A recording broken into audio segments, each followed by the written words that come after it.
Welcome back. और आज का हमारा जो पहला टॉपिक रहेगा नंबर थ्योरी में, जिसके बारे में ओवरव्यू मैंने दिया था पिछले लेक्चर में, लेक्चर नंबर 1 रहेगा ये। और हम डिफिनीशन ऑफ डिविजिबिलिटी की बात करेंगे। पहले मैं डिफिनीशन लिखूंगा पूरी तरीके से, उसके बाद मैं आपको समझा दूंगा कि ये कहना क्या चाहता है। देखिए, सेट ऑफ इंटीजर्स आपको पता होने चाहिए। इस तरह का सेट जो जिसमें नेचुरल नंबर्स हो, उनके नेगेटिव्स हो और इंक्लूडिंग ज़ीरो हो, उसको हम नेचुरल इंटीजर्स कहते हैं। और इंटीजर्स को आई से भी हम डिनोट करते हैं और जेड से भी डिनोट कर सकते हैं। ठीक है, अब मैं यहाँ पर लिखूंगा let a comma b integers with b not equal to zero. We say b divides A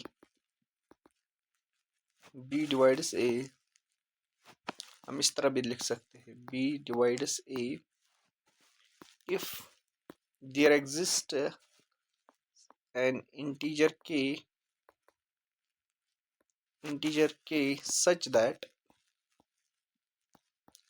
such that a को मैं लिख सकता हूँ b इंटू के। ये प्रॉपर्टी सेटिस्फाई होनी चाहिए। ठीक है, अगर मैं इस तरह का लिख रहा हूँ कि b डिवाइड से a, इसका क्या मतलब होगा? इसका आप सीधे मतलब लेंगे a is equal to b into k into b, यानी कि वहाँ पर एक कम से कम एक इंटीजर ऐसा एग्जिस्ट होगा, नेसेसरली एग्जिस्ट होगा, तब हम उसको कहेंगे ये डिवाइड कर रहा है। हम दूसरे अल्फाज में इस तरह भी लिख सकते हैं कि ए हम इस तरह लिख सकते हैं ए इज डिविजिबल बाई बी। ये भी हम लिख सकते हैं डिविजिबल बाई बी, ये भी हम लिख सकते हैं। या यहाँ पर एक्चुअली स्टूडेंट्स को कंफ्यूजन होता है, जो मैंने अक्सर देखा है कि अगर मैं ए डिवाइड्स बी लिखता हूँ, वो कहते हैं कि शायद ये वाला डिवाइड है। ये एक्चुअली इसका ये गलत कंसेप्ट यहाँ पर यूज़ कर। अगर ए डिवाइड्स बी का मतलब, इसका मतलब a there exist as integer k such that a is equal to, sorry यहाँ पर मैंने गलत लिखा, b is equal to a into k. जैसे मैं एग्जांपल दे रहा हूँ, अगर मैं एग्जांपल लिखूँ 2 डिवाइड्स 4,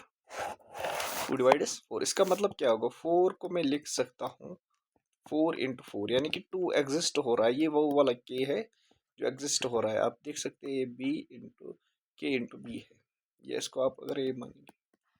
ठीक है, तो डेफिनेशन, ये प्रॉपर डेफिनेशन है डिविजिबिलिटी की। अब यहाँ पर जो आपका देखिए, मैं इसका एग्जांपल दूंगा 2 डिवाइड 6 या 2 डिवाइड 10, 2 इज इक्वल टू, अब मैं लिख सकता हूँ 10 को मैं लिख सकता हूँ 5 इंटू 2, यानी कि इंटीजर एक एग्जिस्ट होना ही होना चाहिए। अगर वो इंटीजर एग्जिस्ट नहीं हो रहा है, तब वो डिवाइड नहीं कर रहा है, तब मैं कहूँगा 2 इज नॉट डिवाइडेड 6।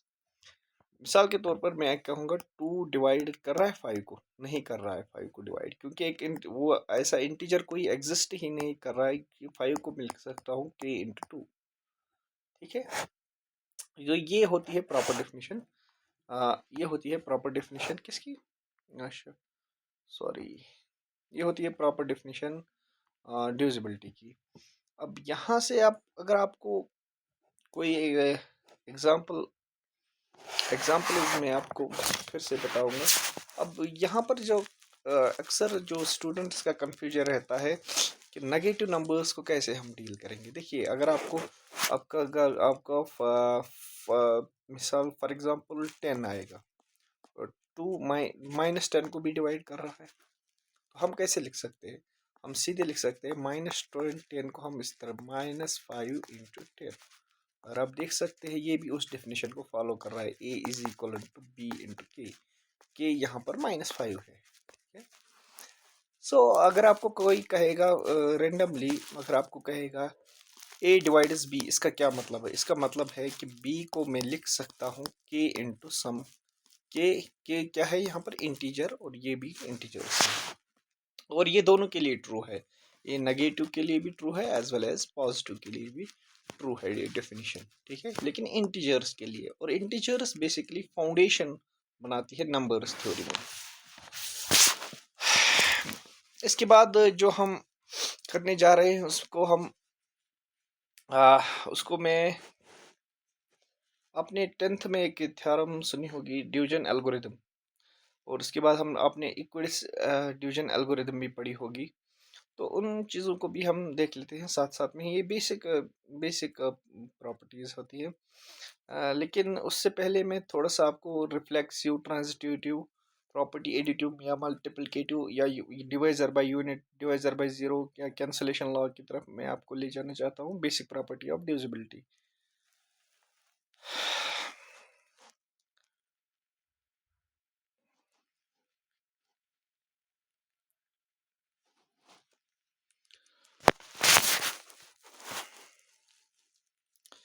पहली प्रॉपर्टी जो डिविजिबिलिटी की है वो है रिफ्लेक्सिव। क्या ये रिफ्लेक्सिव को फॉलो करता है कि नहीं करता है? अब रिफ्लेक्सिव का क्या मतलब है कि ए डिवाइड्स ए, हर हमेशा जब भी, देखिए अगर आप कहेंगे 2 डिवाइड्स 2, ये तो ऑलवेज ट्रू होगा। इसी तरह से 3 डिवाइड्स 3। तो इसको प्रूफ ऑफ कैसे करोगे कि अगर आपको कहेगा कोई कि ए डिवाइड्स ए, इसका मतलब क्या होगा? ए इज इक्वल टू सम के टाइम्स कांस्टेंट इनटू बी। लेकिन ये ए क्या होगा, ये के क्या होगा? ये ऑलवेज वन होगा यहाँ पर, ठीक है। तो रिफ्लेक्सिव तो है ये। इसके बाद ट्रांजिटिव यहाँ पर एक इम्पॉर्टेंट प्रॉपर्टी है। ट्रांजिटिव प्रॉपर्टी क्या कहती है कि अगर ए डिवाइड कर रहा है B, if A divides B and B divides C, then A divides C. अब आप इसको प्रूफ करें, वो आपके लिए मैं एक्सरसाइज छोड़ रहा हूँ यहाँ पर, मैं प्रूफ पर ज़्यादा ध्यान नहीं दूंगा। तो ये एक एक्सरसाइज है। ये ऑब्वियस सी बात है कि अगर आप बी डिवाइड कर रहा है ए को, यानी कि B is divisible by A and C is divisible by B, then C is divisible by A, ये कहना चाहता है। और इस पर अच्छे खासे क्वेश्चन आते रहते हैं इस प्रॉपर्टीज पर, तो इन प्रॉपर्टीज को आप ध्यान में देख लीजिएगा।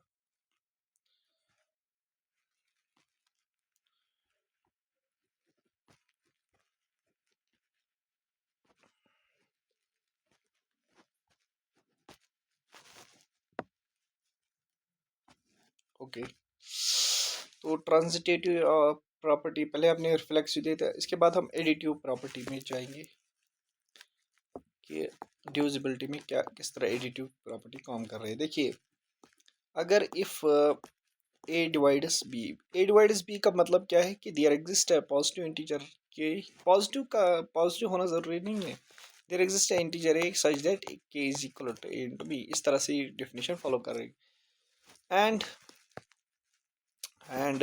a divides c, then a divides b plus c, and also a divides, यानी कि ये इनके प्लस को भी डिवाइड कर रहा है और डिफरेंसेस को भी डिवाइड कर रहा है, दोनों को डिवाइड करेगा, ठीक है। अगर a डिवाइड कर रहा है b को and a divides c, then a divides b plus c and a divides a minus c, दोनों को डिवाइड कर रहा है।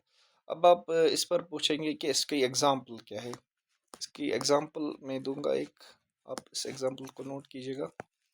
देखिए 4 डिवाइड कर रहा है 8 को एंड 4 डिवाइड्स 12, ठीक है।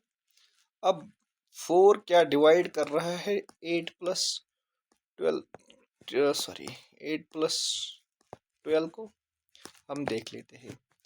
4 डिवाइड्स 20, क्या 4 20 को डिवाइड कर रहा है? कर रहा है, एग्जैक्टली कर रहा है 20 को डिवाइड।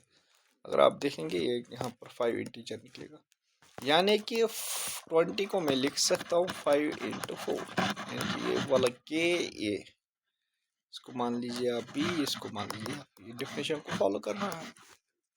अब क्या ये माइनस को भी डिफरेंस को भी कर रहेगा? एग्जैक्टली करेगा।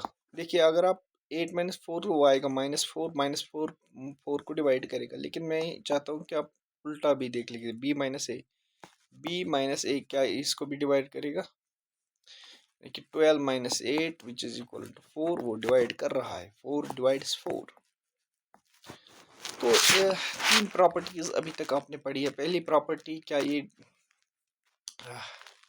रिफ्लेक्सिव प्रॉपर्टी भी पढ़ी आपने, इसके बाद ट्रांजिटिव प्रॉपर्टी, और लास्ट में आपने देख ली एडिटिव प्रॉपर्टी और इसकी एग्जांपल। अब यहाँ से जो प्रॉपर्टीज आएंगी और एक प्रॉपर्टी हम पढ़ेंगे, इसके बाद हम लीनियर प्रॉपर्टी पढ़ेंगे, इसके बाद हम मल्टीप्लिकेटिव प्रॉपर्टी।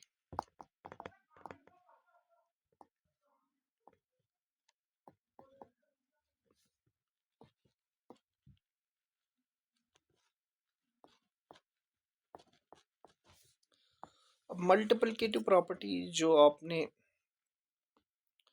यहाँ पर जो डिस्कस किया है, के ऊपर आपने कौन सा डिस्कस प्रॉपर्टी किया है, एडिटिव। इसी तरह से मल्टीप्लिकेटिव हम डिस्कस करेंगे on the similar lines when we talk about the multiplicative property. इसी तरह से हम कहेंगे if a divides b and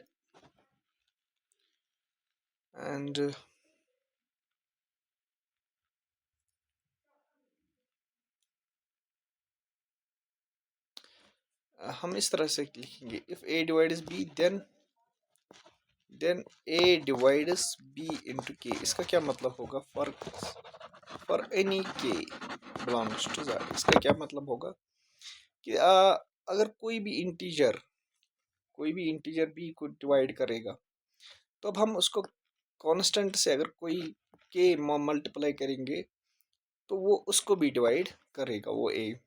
for example अगर 3 9 को डिवाइड करेगा और 3 9 इंटू 5 को भी डिवाइड करेगा, यानी कि ये के वाला कोई भी हो सकता है, फॉर एनी के। इसी तरह से आप 4 लेंगे, आप 2 लेंगे, आप कोई भी यहाँ पर नंबर ले सकते हैं, ठीक है।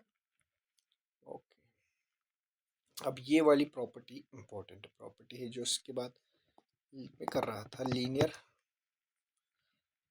Combination property.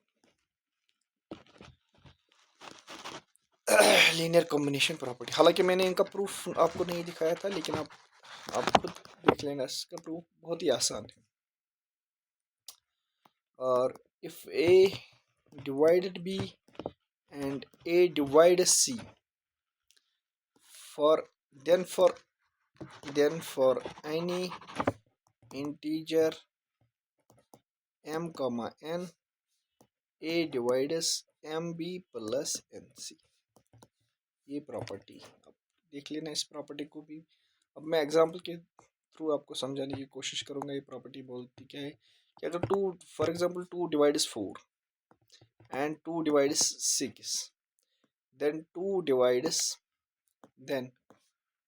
divides 3 into 4 plus 2 into 6। अब देख सकते हैं 2 divides 24 भी कर सकते हैं। मैंने यहाँ पर m को ले लिया है, m ये होता है n, तो इसको भी डिवाइड करेगा। अब यहाँ से जो प्रॉपर्टी, और एक और प्रॉपर्टी हम पढ़ेंगे, zero property. a divides 0 for any a, यानी कि 0 को कोई भी इंटीजर डिवाइड करेगा, एग्जैक्टली डिवाइड करेगा। एंड क्या 0 a को डिवाइड कर सकता है? अगर मैं इस तरह कहूँगा कि 0 a को डिवाइड करेगा, क्या 0 a को डिवाइड करेगा कोई भी इंटीजर? ये पॉसिबल तभी है इफ एंड ओनली इफ अगर a 0 के बराबर हो, ठीक है।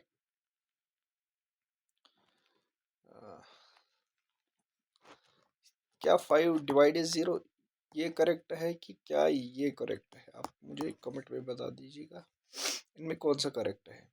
ठीक है, अगर मैं ये कहता हूँ 5 डिवाइडेड 0, इसका क्या मतलब है कि 0 को मैं लिख सकता हूँ सम इंटीजर इनटू दिस, यानी कि 0 को मैं लिख सकता हूँ k इंटू 5। अगर मैं 5 को लिख सकता हूँ, इसको मैं लिख सकता हूँ k इंटू सम ये 0, क्या ये पॉसिबल है?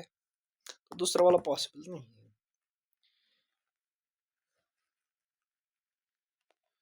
आई होप इतनी प्रॉपर्टी आपको समझ में आई होगी।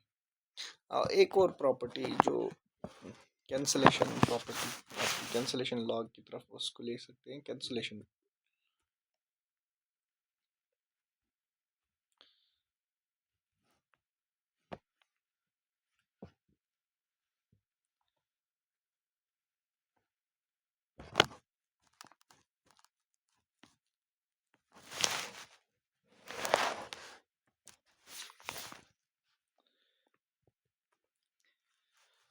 अब कैंसलेशन लॉ आप इस तरह लेंगे, क्या कैंसलेशन लॉ हम किस तरह पढ़ेंगे?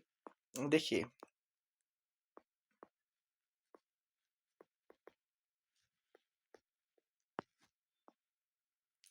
अगर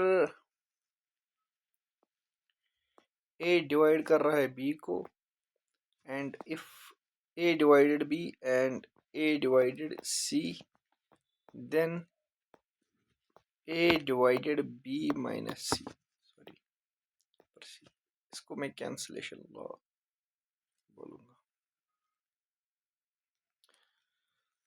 अब यहाँ से जो आ रहा है मेरे जहन में कि यहाँ से कौन सी अब प्रॉपर्टीज पढ़ेंगे हम।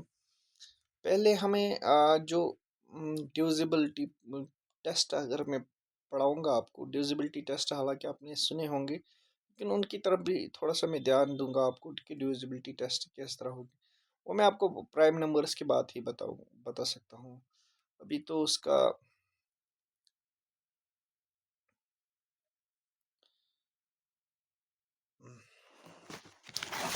अब यहाँ से डिवीजन एल्गोरिदम आप मान के चलिए कि आपका नेक्स्ट टॉपिक होगा, लेकिन आपको ये समझना होगा ए डिवाइड्स बी का क्या मतलब होगा कि if there exist a positive integer number K such that B can be written as A K into this, where K is an integer. ये के क्या होगा? ये इंटीजर होगा। ये पॉजिटिव भी हो सकता है या नेगेटिव भी हो सकता है, डिपेंडिंग अपॉन किस सिचुएशन में होगा।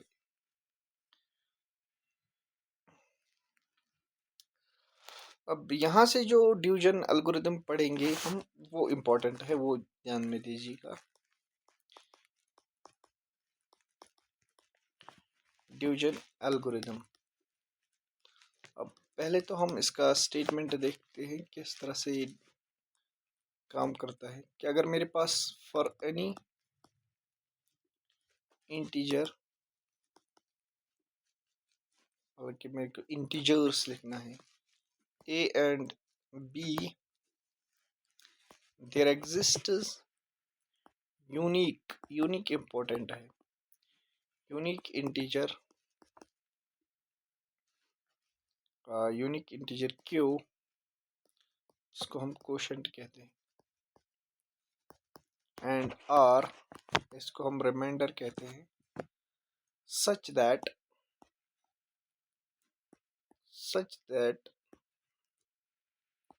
A can be written as BQ plus R। ये डेफिनेशन फॉलो होनी चाहिए। और where 0 is less or equal to s less than mod of B। अब यहाँ से जो आपने ऊपर डेफिनेशन देखी, इसमें और इसमें आप फर्क देख लीजिए। क्या यहाँ पर R एक्सटेंशन है?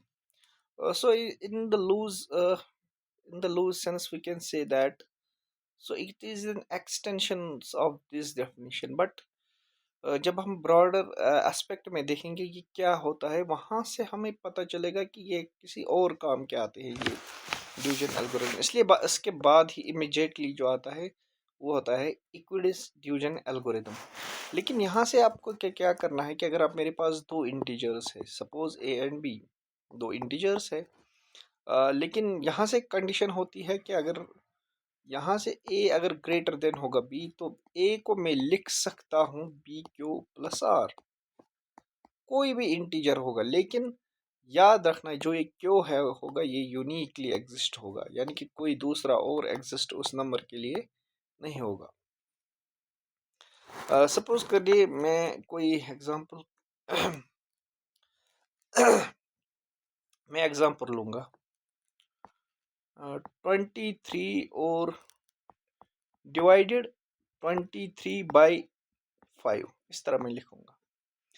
23 को मैं लिख सकता हूँ 5 × 4, कितना आ गया? 5, 5 4 = 20, और +3 को 5 को मैं 23 ए को A is equal to B Q plus R. जो ये क्यू होगा ये हमेशा एग्जिस्ट होगा, लेकिन यूनिकली एग्जिस्ट होगा। यहाँ पर एग्जिस्टेंस की गारंटी है, लेकिन यहाँ पर जो है एग्जिस्टेंस की गारंटी नहीं है। इतनी फर्क है, नॉट गारंटीड। अब यहाँ पर तो एग्जिस्टेंस होगा ही होगा और यूनिकली एग्जिस्ट होगा। ठीक, तो इस लिहाज से ये इंपॉर्टेंट थ्योरम है। और इसके बाद जो नेक्स्ट थ्योरम आएगी वो इसी पर बेस्ड होगी, इक्विडिस डिवीजन एल्गोरिथम। हालांकि वो इसी का एक सब पार्ट कह लीजिए। वहाँ पर हम स्टेप बाय स्टेप किस तरह से निकालेंगे वो, जिस हालांकि वो एक अलग बहस है कि वो जीसीडी के काम आता है, और वो इसके बाद ही एक अच्छा खासा टॉपिक है जीसीडी, जिसको हम एचसीएफ भी बोलते हैं।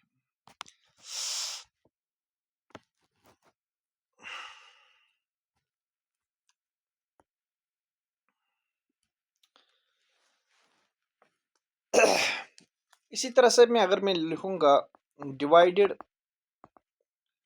10/3, तो आप देखेंगे दो नंबर्स, पहले तो आप 3 ग्रेटर देन होगा 10 ग्रेटर देन होगा 3 के, और 10 को मैं लिख सकता हूँ 3 × 3 + 1। आप देख सकते हैं ये बी है, ये क्यू है, ये आर है। अब किसी जगह आर 0 भी हो सकता है, और 0 इस आर की वैल्यू यहाँ से लेकर जो जो ये वाला बी है इसके मॉडुलस की तरफ हो जाएगा। मॉड का मतलब आप समझते होंगे कि ये पॉजिटिव होगा। और हमेशा याद रखना एक बात, जो ये रिमाइंडर होगा, रिमाइंडर इज ऑलवेज पॉजिटिव, ये कभी भी नेगेटिव नहीं होगा। ठीक है, ओके। तो यहाँ से हमने इक्विडिस डिवीजन नहीं, कोशेंट और रिमाइंडर के बारे में जाना होगा। आपने वो इस तरह किया होगा जो बचपन में आप करते थे, कि आपने ऐसे किया होगा, 3 को बाहर रखा, 10 को, फिर आपने इस तरह किया 3 3 * 9, यहाँ पर भी लिखा होगा नीचे इस तरह। फिर आपने वो थ्योरम अगर आपको याद होगी, वहाँ से आपने किया होगा वेरीफाई। अगर आपको करना होगा 3 × 3 + 1 divisor into quotient plus remainder, आपने को याद आ गई, यही वही है एक्चुअली में। अब आप मैंने यहाँ पर अंग्रेजी में थोड़ा सा लिखा है। सबसे जो मैं आपको इक्विडिस डिवीजन एल्गोरिथम पढ़ा था, लेकिन इसमें मसला ये है कि आपको पहले प्राइम नंबर्स का पता होना चाहिए। पहले हम वही देखेंगे कि प्राइम नंबर्स क्या होते हैं। इसका कोई अभी तक, अगर हम ये सीधे इक्विडिस डिवीजन एल्गोरिथम पढ़ेंगे तो इसमें इतना फ़ायदा नहीं होगा जितना आपको बाद में आपको देखिए प्राइम नंबर्स की हम डेफिनेशन पूरी देख लेते हैं। प्राइम नंबर्स होते क्या हैं? देखिए नंबर, आप प्राइम नंबर्स की प्रॉपर डेफिनेशन लिखिए। Prime numbers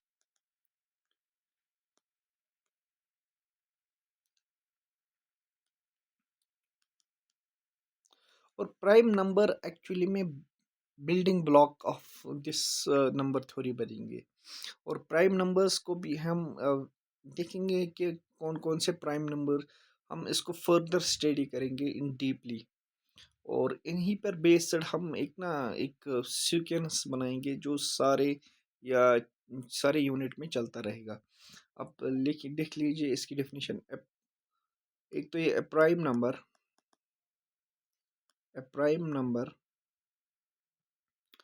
is a positive integer, ये पॉजिटिव होता है, positive integer greater than 1, greater than 1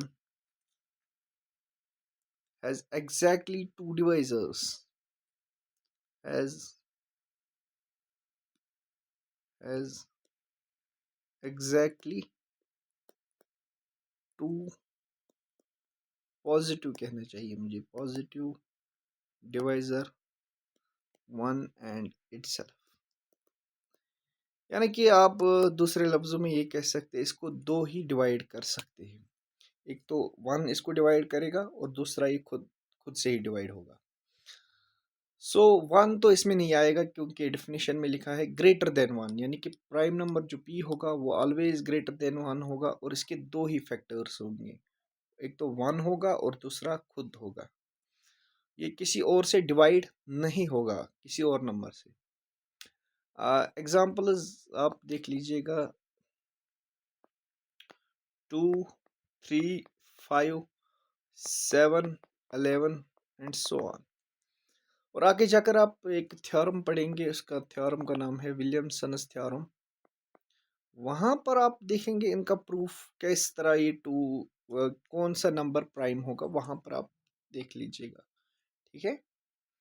और prime number infinite prime numbers होते हैं, याद रखना। इक्विडिस इक्विडिस फर्स्ट लेमा क्या कहता है कि there are infinitely many primes, लेकिन वो हम बाद में करेंगे डिस्कस कि कितने प्राइम नंबर्स होते हैं। There are infinitely many prime numbers, यानी कि इस सीक्वेंस का कोई एंड नहीं होता है, ठीक है।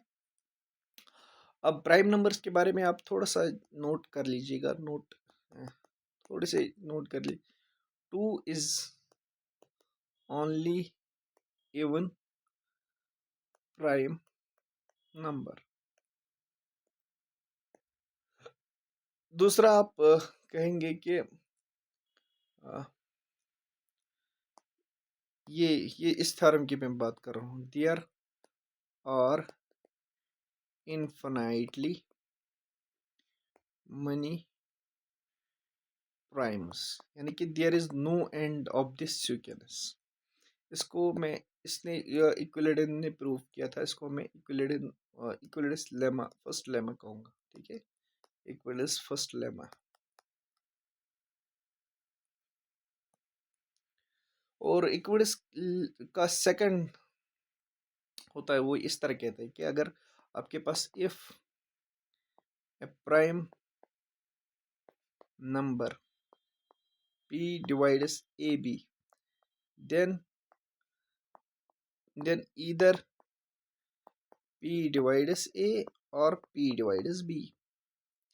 ये थ्योरम कहती है कि अगर प्रोडक्ट को डिवाइड करेंगे देन दोनों में से एक को तो डिवाइड पक्का करेगी ही करेगी, ठीक है।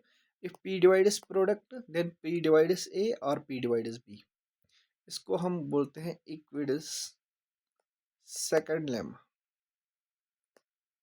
ये इंपॉर्टेंट है, आप ये खुद देख लेंगे इसका प्रूफ।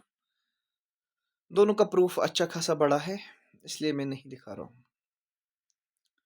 कि प्राइम नंबर्स आपने देखे कि कोई भी नंबर जो ग्रेटर देन वन होगा और एग्जैक्टली टू पॉजिटिव डिवाइजर्स होंगे, वन एंड इटसेल्फ, उसको हम कहते हैं प्राइम नंबर्स। अब यहाँ से जो दूसरा जो मुझे आ रहा है जहन में वो है कंपोजिट नंबर। कंपोजिट नंबर पर ही आज हम ख़त्म करेंगे क्योंकि वीडियो लंबा चला गया।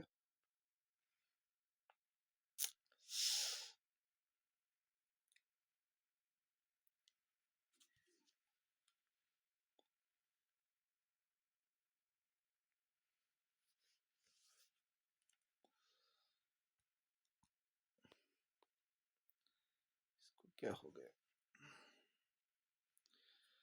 Composite number.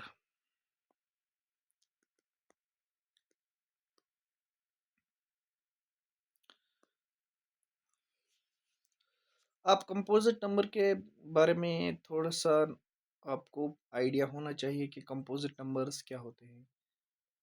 हालांकि ये बेसिक सभी को पता ही होंगे कि प्राइम नंबर्स क्या होंगे, कंपोजिट नंबर्स क्या होंगे। एक तो मैं प्रॉपर डेफिनेशन यहाँ पर लिखा रहा हूँ, इसीलिए मैं आपको बोल रहा हूँ कि इनको आप नोट डाउन कीजिएगा। Composite number is a positive integer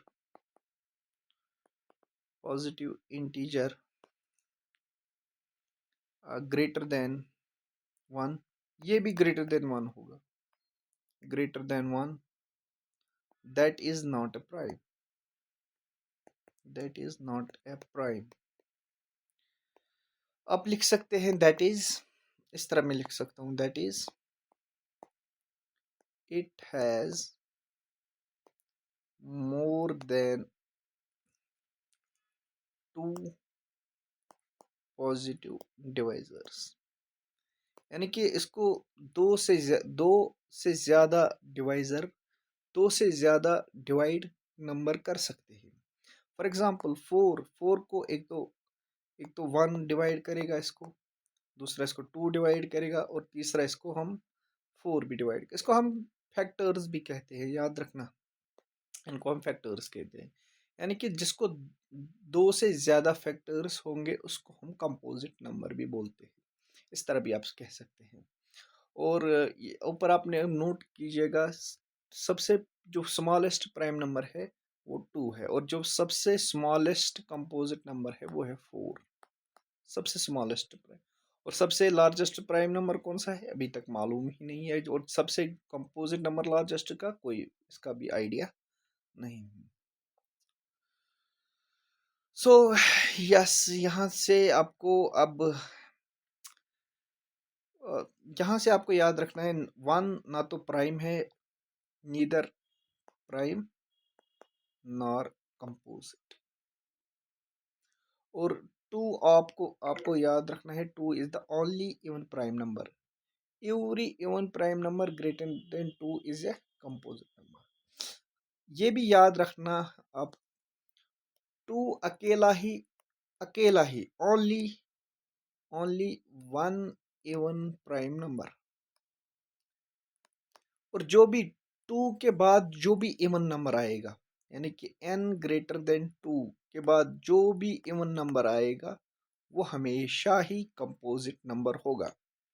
यानी कि आपका यानी कि आपका काम आसान हो गया, कि जो भी आपको दिखेगा इवन नंबर, आप इवन नंबर इवन नंबर आपको पता होगा